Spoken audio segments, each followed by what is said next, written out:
The Morrison family's annual board meeting always felt more like a public execution than a business discussion. This year, I sat in my usual corner of the mahogany-lined conference room, watching my Uncle Marcus pace back and forth like a prosecutor preparing to deliver the death blow to my career. I straightened my blazer designer, though no one in my family would notice or care, and opened my laptop, pretending to review the quarterly reports I'd memorized weeks ago. Around me, the other board members filtered in, each carrying the weight of the Morrison name like a crown. Uncle Marcus stopped his pacing long enough to sneer in my direction. "Still insisting on attending these meetings, Emma? Don't you have some minor accounts to manage?" I smiled politely, remembering the documents hidden in my briefcase that would soon wipe that condescending look off his face. "Just doing my duty to the company, Uncle Marcus." He scoffed. 20 years as CEO of Morrison Industries had convinced him that the company was his personal kingdom, and everyone else, especially me, were merely servants to his reign. The tension in the room thickened as my cousin William strutted in, his Italian leather shoes clicking against the hardwood floor. As head of operations, he'd spent the last 5 years systematically dismantling every project I'd built, claiming they were unnecessary drains on company resources. "Emma," he acknowledged with false warmth, "I didn't expect to see you here. Especially after the unfortunate performance of your division last quarter." I bit back a retort. The only reason my division's numbers appeared low was because William had deliberately redirected my biggest clients to his department, claiming they needed more experienced handling. My Aunt Victoria, head of finance and keeper of the family's purse strings, was the last to arrive. She'd never forgiven me for choosing to start in entry-level sales instead of accepting the cushy executive position she'd offered, one that would have kept me under her direct control. "Let's begin," Uncle Marcus announced, taking his place at the head of the table. "First order of business: departmental restructuring." I knew what was coming. I'd known for weeks, thanks to the network of loyal employees I'd built over the years, the same employees my family dismissed as irrelevant. As you can see from these reports, William began distributing folders with an air of false regret. "Certain divisions have been consistently underperforming. We need to make some difficult decisions for the good of the company." My Aunt Victoria nodded solemnly. "The numbers don't lie. Emma's division has shown a 30% decline in revenue over the past quarter." Of course the numbers didn't lie. They'd been carefully manipulated to tell exactly the story my family wanted to hear.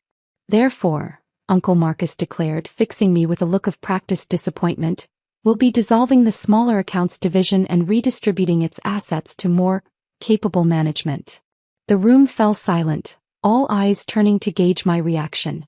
They expected tears, perhaps a passionate defense of my work, or maybe even begging. That's what had happened 10 years ago when they'd forced my father, their own brother, out of the company. Instead, I calmly opened my briefcase and removed a single document. "Before we vote on that," I said quietly, "I have something to add to the agenda." Uncle Marcus waved his hand dismissively. "Emma, this decision isn't up for debate. The board has already Actually," I interrupted, my voice cutting through his like a blade. "According to company bylaws, any shareholder owning more than 20% of the company can add items to the meeting agenda. Wouldn't you agree, Uncle Marcus?" He frowned. "Well, yes, but that's hardly relevant since no individual shareholder owns 51%, I said, sliding the document across the table. "I own 51% of Morrison Industries." The silence that followed was absolute. William's face drained of color as he snatched up the paper, his hands shaking slightly as he read. This is impossible," he sputtered. "How could you possibly own controlling interest in the company?" I finished for him. "It's amazing what one can accomplish when nobody's paying attention." My Aunt Victoria grabbed the document next, her reading glasses quivering as she scanned the contents. "These shares, they're all registered to shell companies. Phoenix Holdings, Artemis Investments, Northern Star Capital.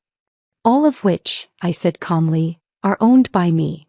Uncle Marcus slammed his fist on the table. "You're lying. We would have known if someone was buying up company shares." "Would you?" I asked, opening my laptop and turning it to face the room. "You were all so busy watching the big institutional investors, you never noticed the small, steady purchases happening right under your noses. 5% here, 3% there. Amazing how it adds up over 10 years. 10 years. William's voice cracked. You've been planning this for 10 years? Ever since you forced my father out, I confirmed. Did you really think I spent the last decade quietly accepting your abuse? That I was content running the small accounts you so graciously allowed me to keep? My Aunt Victoria's financial acumen finally kicked in. The declining revenue in your division, you were deliberately driving down the company's stock price. I nodded, allowing myself a small smile. Making it much more affordable to buy shares on the open market. Thank you for that, by the way. Your constant undermining of my work made the whole process much easier. You can't do this, Uncle Marcus growled, but his voice had lost its authority. The board won't stand for it.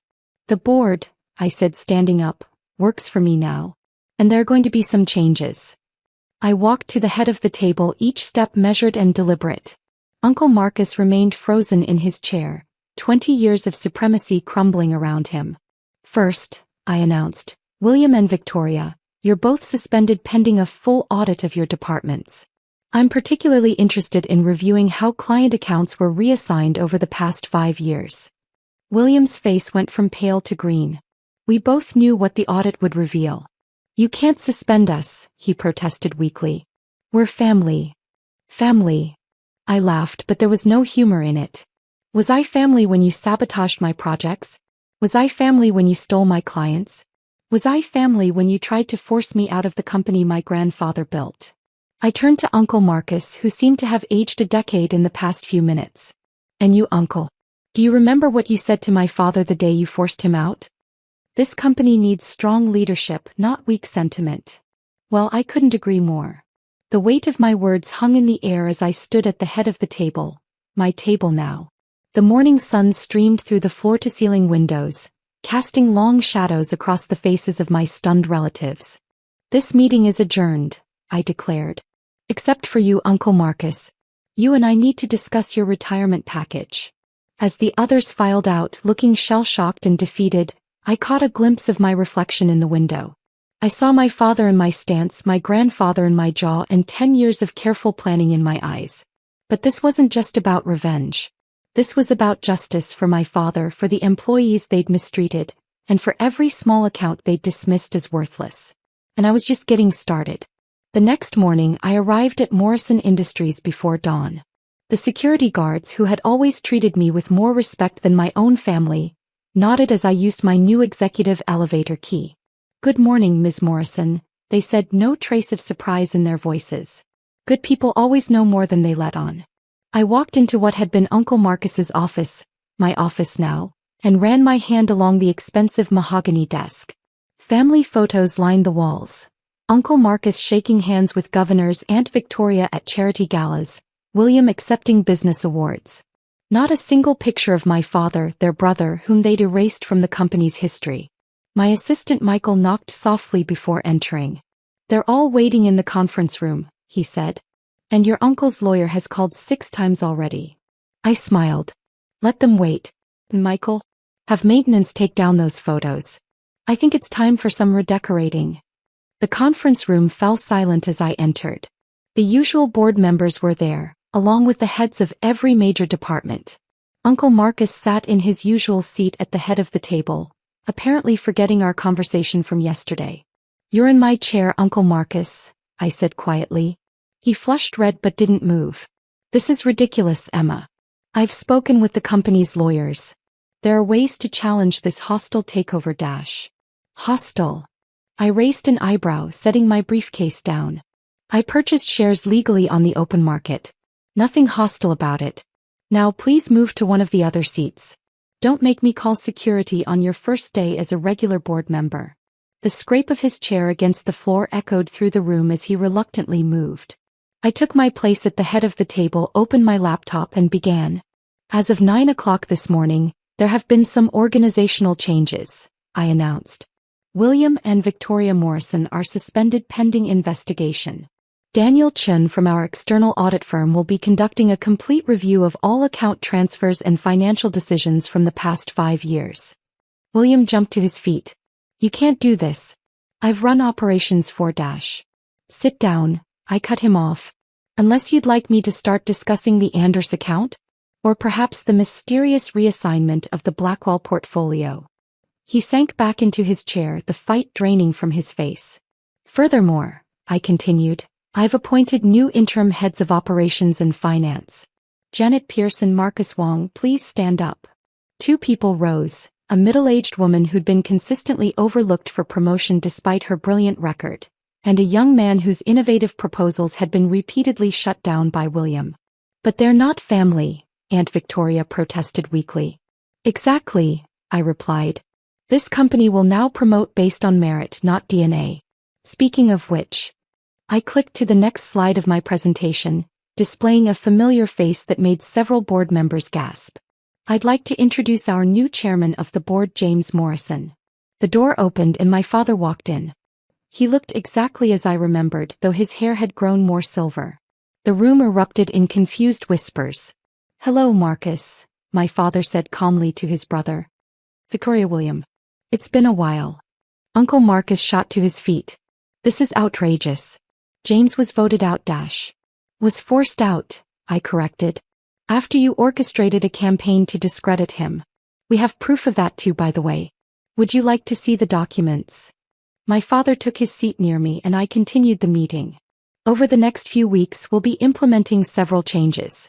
First, we're reviving the small business division, expanding it to become a major focus of our operations. Those worthless small accounts you all dismissed? They represent an untapped market worth billions. I could see the realization dawning on their faces.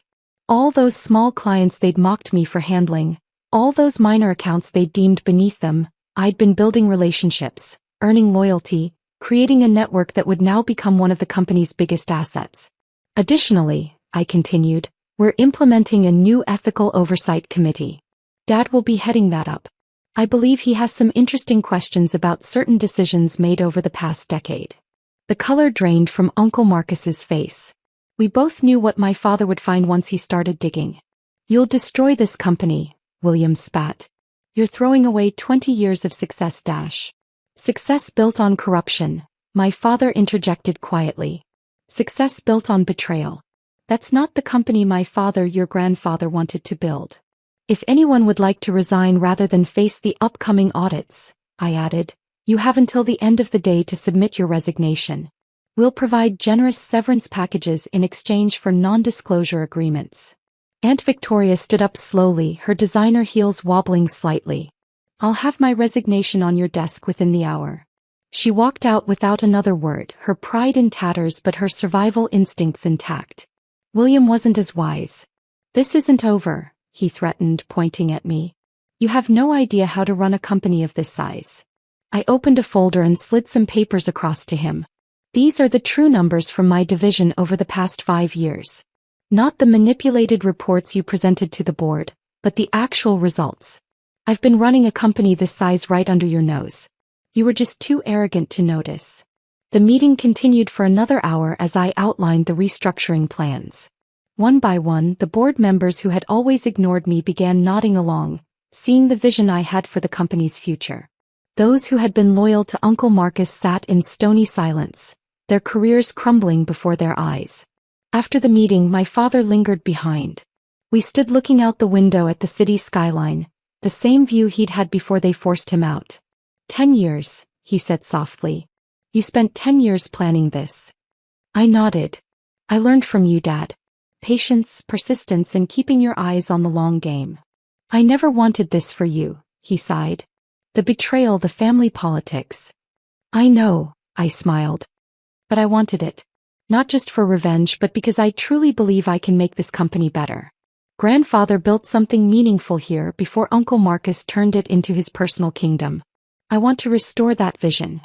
He hugged me then and I felt the years of hurt and anger beginning to heal. A knock at the door interrupted us. Michael entered with a stack of papers. Ms. Morrison, the auditors have found something in William's records. You're going to want to see this. I took the papers, scanning them quickly. Well, I said, it seems Cousin William was even busier than we thought. Dad, how do you feel about joining me for another interesting board meeting tomorrow? Over the next few months, Morrison Industries underwent a transformation. The audit revealed years of financial manipulation, client poaching, and ethical violations. William faced criminal charges for embezzlement.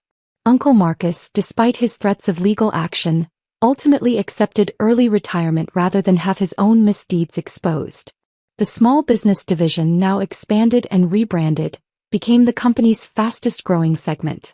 Janet and Marcus proved to be exceptional executives, bringing fresh perspectives and innovative ideas that had been suppressed under the old regime. 1 year after my takeover, I sat in my office reviewing the latest quarterly reports. The company's stock had doubled in value, employee satisfaction was at an all-time high, and our client retention rate had never been better. A news alert popped up on my phone. William had accepted a plea deal. Uncle Marcus had been spotted in Florida, living in a modest condo paid for by his retirement package. Aunt Victoria had taken a consulting position with a smaller firm, her influence in the industry permanently diminished. My father knocked on my door holding 2 cups of coffee. Board meeting in 10 minutes. Ready to face the family? I smiled, thinking of the remaining board members, the ones who had survived the purge, who had proven themselves capable of adapting to the new Morrison Industries. You know what, Dad? They're not really family anymore. This company isn't about the Morrison name now. It's about the people who work here, the clients we serve, and the principles we uphold. He nodded, understanding in his eyes. Your grandfather would be proud. The company they called worthless? I gestured to the framed stock certificate on my wall, the first share I'd ever purchased, the beginning of my decade-long quest. It was worth everything. Worth the wait, worth the struggle, worth every moment they underestimated me. I stood up, straightening my jacket. Now, let's go show them what a truly valuable company looks like. As we walked to the conference room, employees nodded respectfully, not because I was a Morrison but because I had earned their respect. The worthless cousin had built something priceless. A company where merit mattered more than names, where small accounts got the same attention as big ones, and where family ties were no longer chains used to bind and control. In the end, that was worth more than all the shares I owned.